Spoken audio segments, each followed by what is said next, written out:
초기의 사랑 모델은 당연히 신분사회와 결합될 수 있었다. 이루어질 가능성이 없는 사랑을 그저 꿈꾸기만 하는 것은 당시의 신분체계나 도덕과 상충되지 않았고, 사랑의 대상을 이상화하는 것 역시 종교적 가치관과 맞아떨어졌다. 아이는 가정에서 낳고 사랑은 다른 곳에서 찾는 경향은 여전했지만, 개체화 이전에 위대한 사랑의 개념이 탄생할 조짐이 이미 보이고 있었다. 그것은 구애자에게 자긍심을 보상해주는 특정 여성을 대상으로 하는 사랑이었다. 중세 궁정의 사랑은 이처럼 개인적 사랑이 등장할 수 있는 길을 닦아주었다. 사랑의 독립. 16세기 초 사회는 현대화의 방향으로 진군하기 시작했다. 종교개혁으로 인한 교회의 분열은 신앙의 개인화에 길을 열어주었다. 1517년 마르틴 루터는 비텐베르크 교회에서 95개조 반박문을 발표하면서 오랫동안 품어왔던 교회에 대한 불만을 터뜨렸다. 교회는 크게 가톨릭 진영, 루터 진영, 칼뱅 진영으로 나뉘었다. 게다가 절대주의 체제가 귀족들의 반목에 종지부를 찍음으로써 국가의 평화가 보장되었다. 이처럼 사회 상층부로 권력이 집중되면서 시장 경제가 활성화되었고, 귀족의 힘이 약화되는 대신 시민 계급이 강성해지게 되었다. 권력을 갈망하는 자는 궁정의 위계 질서 속에 편입되어 음모와 술수를 이용하여 출세를 해야 했다. 이처럼 궁정의 권력이 집중됨으로써 새로운 행동 규정이 탄생하였다. 잔혹하게 권력을 휘두르는 대신 자기 통제와 진심을 보이지 않는 능력이 필요한 시대가 되었으며, 솔직함을 보이지 않는 능력이 필요한 시대가 되었으며, 성공은 예의 범절을 완벽하게 익히고 심리적 통찰을 갖춘 자에게 돌아갔다. 사회학자 노베르트 엘리아스는 이렇듯 새롭게 부과된 감정 통제의 필요성을 문명화 과정이라 불렀다. 새로운 궁정 예법은 프랑스로부터 독일과 스페인으로 전해졌고, 다시 바다 건너 영국에까지 퍼져갔다. 특히 1528년에 출간된 발다사레 카스틸리오네의 예법서 같은 궁정 예법 책들은 인위적인 행동을 자연적으로 보이게 하는 기술을 가르쳤다. 인위적인 것을 자연적으로 보이게 하는. 훗날 낭만적 사랑에서 중요한 역할을 담당할 관찰하는 습관과 개성지향적 행동을 훈련하였던 것이다. 이렇듯 개인화의 방향으로 진보가 진행되었지만 17세기까지도 자유연애의 개념은 아직 허구에 불과하였다. 부모와 가족이 배우자를 선택하였고, 결혼은 개인의 문제가 아닌 엄격한 규정에 따른 결합이었기 때문이다. 피에르 드 브루데이는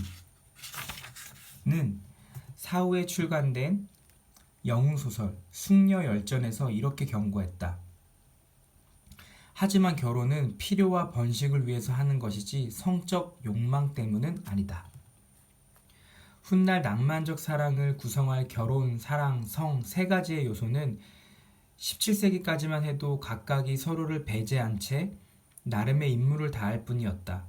결혼은 사랑이 아닌 권력의 결합을 기반으로 삼았고, 이상화된 사랑은 천박함이나 관능과 거리를 두려는 목적이었고, 육체적 욕망은 사회의 음지, 즉 세련된 행동 규정이 필요하지 않은 곳에서 해소되었다.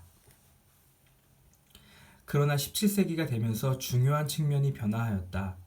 신분의 차이 때문에 숭배하는 여성에게 다가갈 수 없었던 중세 시대가 지나고 사회 계급의 구속이 느슨해지면서 사랑에도 결정적인 변화가 생긴 것이다. 구애를 받은 여성은 스스로 결정을 내릴 수 있었고, 남성 역시 그런 권리를 요구할 수 있었다. 자신의 사랑을 신분이나 재산, 미모같이 일반적으로 인정받는 덕목에 맞추어 정당화할 필요 없이 소박하고 감동적으로 사랑을 위한 사랑을 할 수 있었다. 사랑의 독립은 사랑을 위한 사랑이 시작되면서부터 가능해지는 겁니다. 중세의 기사들이 영웅적 행동이나 기사도로 남성다움을 과시했다면 17세기의 구애자들은 스스로 자신의 가치를 입증해야 했다. 이처럼 사랑이 미모나 신분 같은 단순한 특성들에서 벗어나 점차 개인화되었다는 사실은 당시의 예술작품에서도 확인할 수 있다. 셰익스피어의 작품을 보면 위대한 사랑을 주고받는 연인들조차 사랑으로 극복해야 할 부정적 특성을 갖추고 있다. 줄리엣은 원수 집안의 아들인 로미오를 사랑하고 데스데모나는 오셀로가 잘못된 피부색을 지녔음에도 불구하고 그를 사랑한다. 바야흐로 사랑이 해방, 로만식의 용어로 말하면 독립분화되기 시작한 것이다.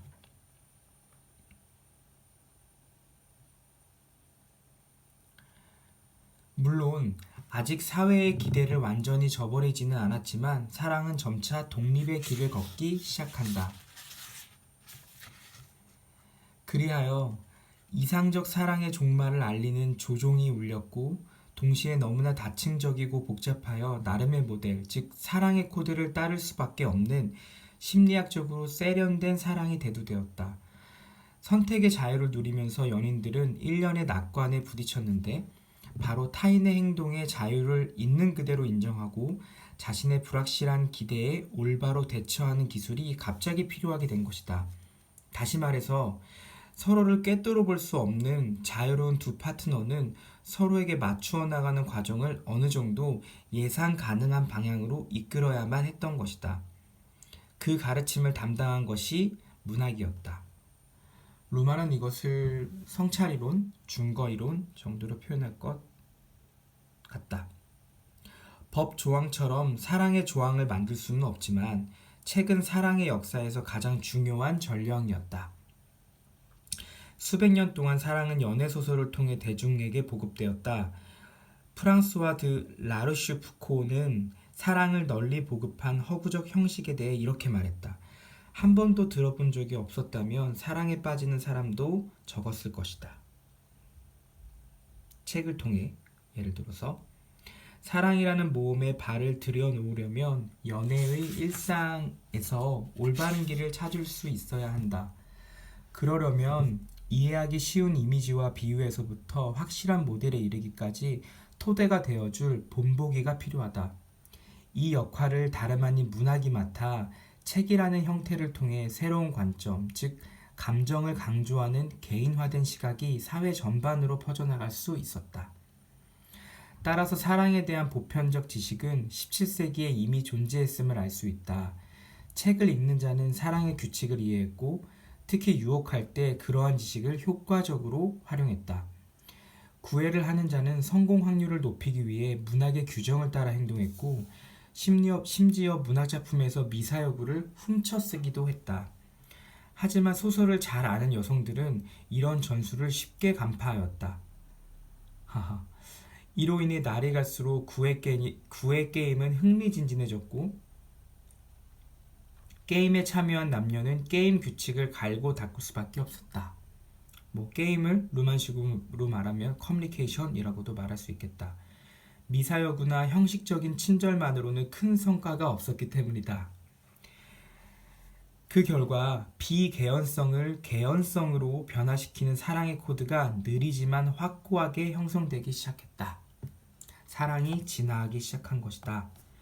물론 사랑의 독립은 여전히 요원했다. 사람들은 여전히 신분사회의 문화에 포위되어 있었고 따라서 귀족의 가치관을 따를 수밖에 없었다. 당대의 사랑 문학도 개인적인 것보다는 전형적인 것, 신분과 이름을 가진 것에 관심을 보였다. 하지만 그와 동시에 다의적인 표현들이 등장하기 시작했는데 17세기 문학의 사랑 묘사는 과거에 비해 과장과 찬양이 줄고 사랑의 자유로운 선택을 가로막는 장애물에 보다 많은 부분을 할애했다. 중세의 엄격한 규제와는 이미 작별을 고했으며 이상화의 시대가 저물고 상상의 시대가 그 뒤를 이었다. 상대의 마음을 꿰뚫어 볼 수는 없지만 자신의 희망대로 상대의 반응을 상상함으로써 연인들은 새롭게 얻은 자유를 제대로 활용할 수 있게 되었다. 그리고 가상과 현실이 동시에 존재하는 이런 역설적 상황은 이제 사랑의 코드를 생성시킬 토대가 되었다. 그리하여 17세기에 널리 퍼져나간 역설을 향한 열정은 보편적 전환점을 기록하였다. 물론 고대와 중세에도 사랑은 역설적 표현으로 포장되었다. 하지만 모순적인 것은 모조리 신화적 이상으로 덮어버리던 그때와 달리 17세기는 역설 그 자체를 인정하고 허용하였다. 사랑의 자유로운 선택은 역설적 조건에서만 세련되게 짜나갈 수 있기에 모순적인 것들의 가치가 상승했던 것이다.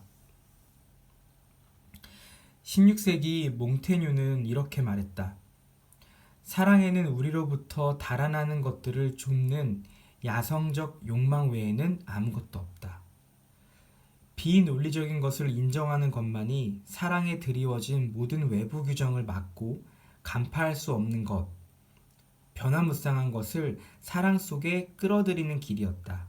다시, 비논리적인 것을 인정하는 것만이 사랑에 드리워진 모든 외부 규정을 막고 간파할 수 없는 것, 변화무쌍한 것을 사랑 속으로 끌어들이는 길이었다.